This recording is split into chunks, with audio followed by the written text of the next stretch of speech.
Kontingen perguruan karate Lemkari Palembang berhasil mendominasi juara pada event 3 squad exhibition dari 57 kelas yang dipertandingkan di Gedung Serbaguna SMKN 6 Jalan Mayor Ruslan Palembang, Minggu, tanggal 5 Desember tahun 2021.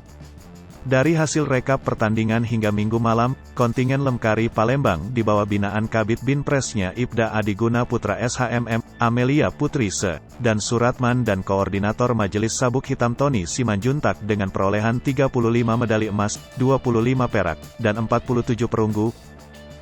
Kontingen Prabu Mulih didampingi Koordinator Majelis Sabuk Hitam Angga Merdeka Se berada di tempat kedua perolehan medali, yakni dengan 18 medali emas, 18 perak dan 28 perunggu. Sedangkan kontingen Oki yang didampingi Koordinator Majelis Sabuk Hitam Suparjon Ali Hak Sabit Sepdi, Empdi meraih 4 medali emas, 14 perak dan 27 perunggu. Sebanyak 160 karateka perguruan Lemkari mengikuti event bertajuk 3 Squad Exhibition yang diadakan perguruan Lemkari Kota Palembang ini dengan mengundang karateka dari Lemkari Kabupaten Oki dan Lemkari Kota Prabu Mulih.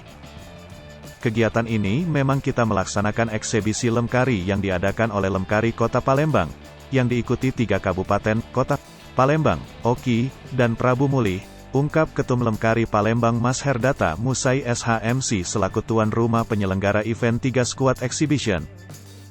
Menurutnya, memang eksebisi ini untuk menjalin silaturahmi keluarga besar Lemkari.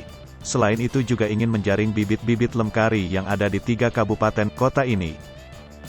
Kita juga berharap kepada anak-anak, para peserta yang diikuti 160 peserta dari 3 kabupaten, kota ini tujuannya menciptakan karakter anak-anak yang memang memiliki jiwa patriot, kata Mas Herdata. Pria yang sehari-harinya menjabat Kepala Bidang SMA Dinas Pendidikan Sumsel ini juga berharap menjadikan anak-anak yang memiliki mental yang baik sehingga ini diharapkan menjadi generasi penerus. Yang jelas kita berharap kegiatan apapun yang bersifat positif ini kiranya senantiasa diberikan kepada anak, ujarnya. Selain membuat mental anak-anak lebih baik, tentu juga untuk bisa meningkatkan prestasi di bidang olahraga. Kita juga dalam rangka membina anak-anak untuk mengisi kegiatannya dengan hal-hal positif. Salah satu tujuan eksebisi ini dalam rangka mencari bibit mulai tingkat SD, SMP, sampai SMA, hanya saja yang dimainkan di tangkai kata, jurus pungkasnya. Hai pemirsa Sri Popo TV, jangan lupa komen, like, dan subscribe